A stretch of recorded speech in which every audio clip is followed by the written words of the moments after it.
여러분, 지금 현재 이민 감축 법안이 발효되고 나서부터 많은 분들이 이제 점수제 비자나 고용주 스폰 비자 이런 것들이 좀 어려워질 거라고 예상을 하시고 파트너 비자에 대해서 문의가 좀 많이 들어오고 있습니다. 그래서 여러분들이 좀 이렇게 파트너 비자에 대해서 기본적으로 비슷한 질문이 많기 때문에 그 부분들을 조금 먼저 커버를 해드리는 게 여러분들에게 도움이 될 것 같아요. 그래서 오늘은 이제 파트너 비자가 뭐 근데 메인으로 하는 것은 사실 영주권 파트너 비자예요. 근데 여러분들이 이게 다양한 비자에도 포함이 되기 때문에 그 부분도 같이 알아두시면 좋을 것 같아서 주의사항과 함께 알려드리겠습니다.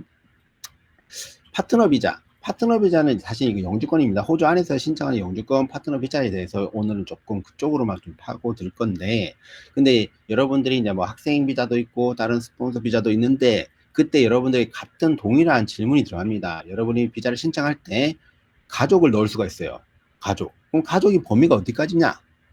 가족이 범위가 어디까지냐면 보통은 옆으로 아래예요. 옆으로 아래.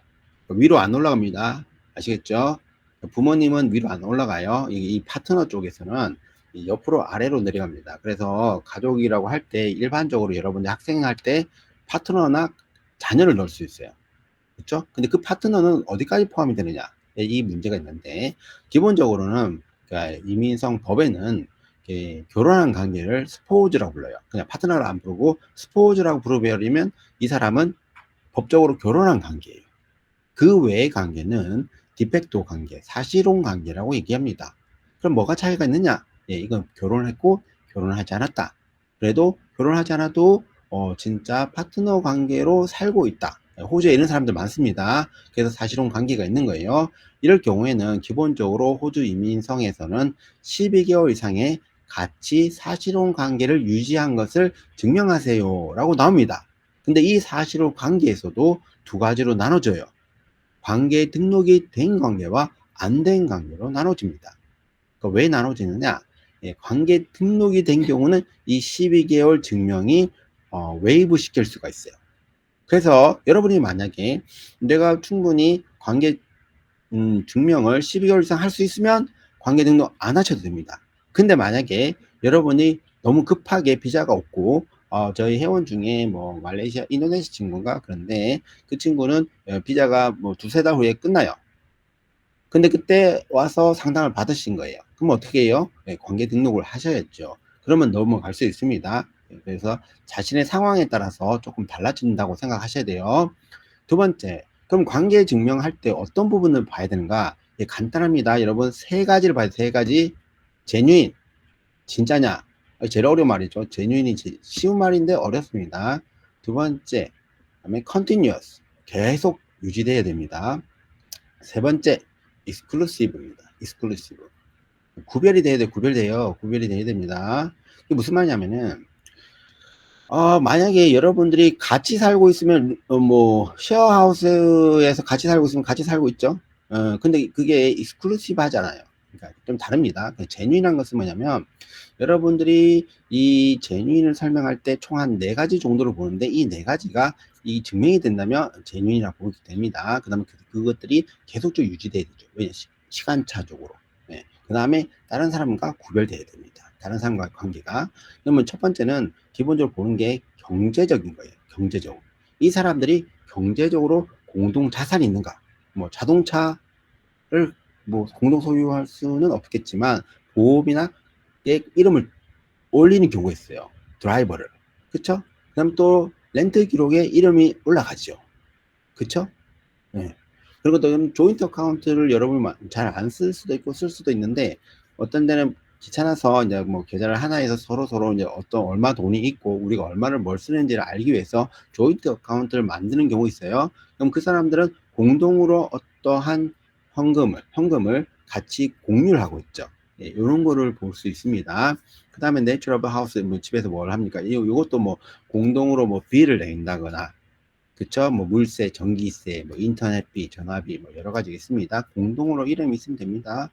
그리고 그 다음에 뭐냐면 뭐 그 커플 커미트먼트 뭐냐면 이게 여러분들이 서로가 이제 만약에 개인적인 시간에 서로 어떻게 보내느냐 이런 겁니다. 집안일 하는 거 청소하고 뭐 그런 거 빼고요. 그러니까 뭐 놀러 간다거나 뭐 어떻게 휴가를 갔다거나 뭐 그런 겁니다. 그 다음에 뭐 업무 뭐 일 끝나고 주말에는 같이 뭐 하는가. 그다음에 소셜 어스펙트는 뭐냐면 여러분들이 주변 커뮤니티하고 어떻게 같이 커플로서 참여하는가요. 뭐 돌잔치를 참여했다, 뭐 바베큐 파티에 참여했다, 누구 뭐 어떤 축하하는데 결혼식에 참여했다, 뭐 그런 거 또는 인비테이션을 받았다, 뭐 그런 거 자료가 될 수가 있습니다. 사실 이건 폭이 좁은 게 아니에요. 이건 상당히 사람마다 달라요. 왜냐하면 어떤 사람들은 이 서류가 너무 잘 돼 있는 경우가 있어요. 어떤 사람들은 이 진짜 없는 사람도 있어요. 그러면 어떻게 되냐면 그때부터 만드시면 돼요. 근데 당연히 그때부터 만들면 부족하겠죠. 왜냐 기간이. 그러나 아까 말씀드렸던 것처럼 12개월이 안 되는 사람들은 아까 관계 등록을 통해서 그 부분을 약간 해소시킬 수가 있습니다. 아시겠죠? 꼭 반드시 여러분 이거 모든 것이 만족해야지만 되는 것은 아니에요. 근데 중요하게 보는 경우도 있어요. 케이스 오피스마다 조금 다르게 볼 수 있어요. 그러니까 조금 주의를 하실 필요는 있습니다. 그 다음에 제가 말씀드리는 건 여러분이 이제 스폰서 지금 이제 이건 영주권 비자인데 만약에 여러분이 파트너 학생 비자나 다른 거는 조금 다른 거예요. 지금은 제가 영주권 파트너 비자 쪽을 먼저 설명드리겠습니다. 영주권 스폰서 비자 같은 경우는 그 스폰서가 영주권자나 호주 시민권자여야 해요. 근데 우리가 뭐 길 가다 보면 홈레스도 많죠. 그럼 그 사람들도 막 스폰 주가지고 그러면 돈을 많이 뭐 그렇게 뭐 할 수도 있죠. 근데 문제는 뭐냐면 경제적 지원이 가능한 해야 됩니다. 스폰서가 첫 번째 자격이.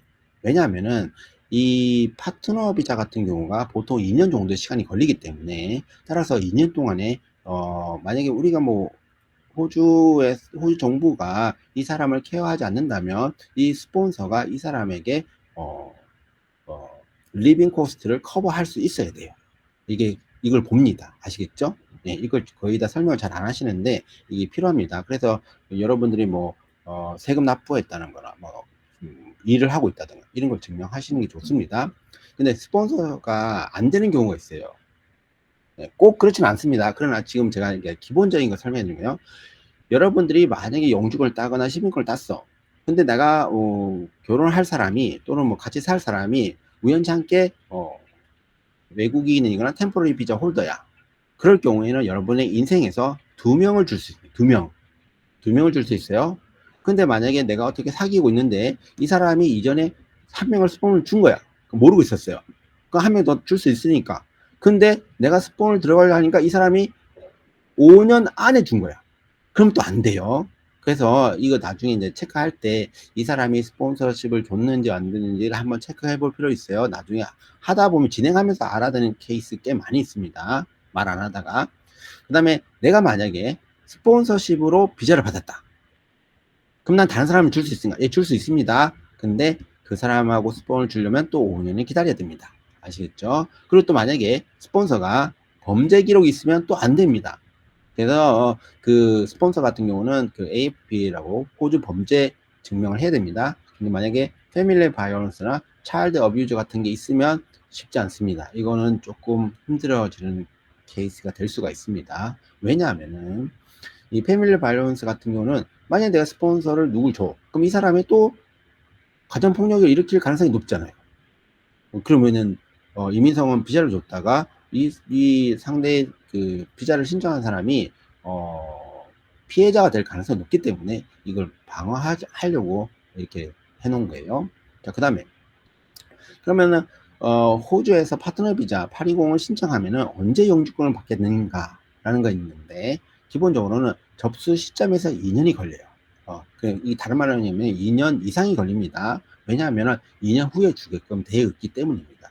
비자를 받고 나서 2년이 아니라 접수한 시점에서 2년이에요. 지금 만약 오늘 2023년 12월 20일 나오면은 2025년 12월 20일 날 그다음에 801을 신청할 수가 있어요. 신청하는 게 아니라 사실 이건 동시 신청되는데 스테이지 2로 단계에 접수를 서류를 더 넣으시면 됩니다. 근데 만약에 이 2년이 너무 길죠. 우리가 뭐 이렇게 살다 보면은 여러 가지 일이 생기잖아요. 예, 생깁니다. 근데 만약에 싸웠어. 싸울 수도 있죠. 싸울 수도 있고 또는 헤어질 수도 있죠. 여러 가지 상황이 돌발 상황이 발생되는 경우가 제 경험상 파트너 비자 하신 분들 중에 열에 3명은 되는 것 같아요. 열에 3명은. 예. 예, 그 다양한 사유가 있습니다. 근데 만약 그 관계가 깨어졌을 때 이게 끝인가? 아닙니다. 이 사유에 따라서 달라져요. 저희 회원분 중에 한 분은 진짜 이런 경우가 있었어요. 교통사고인가 암인가 막 여러 가지 있었습니다. 그래가지고 이 경우는 영주권이 나옵니다.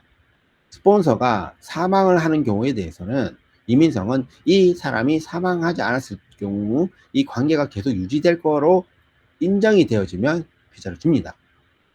그리고 또 만약에 그 스폰서가 아까 제가 패밀리 바이런스 설명했는데 폭행, 폭언 또는 뭐 이렇게 너 내 말 잘 안 들으면 나 비자 안 줄 거야 이런 식으로 하거나 또는 돈 벌어 오라 하거나 또 이런 걸로 그 사람을 좀 어뷰즈 한 경우에는 이걸 또 증명할 수 있으면 또 비자가 나옵니다.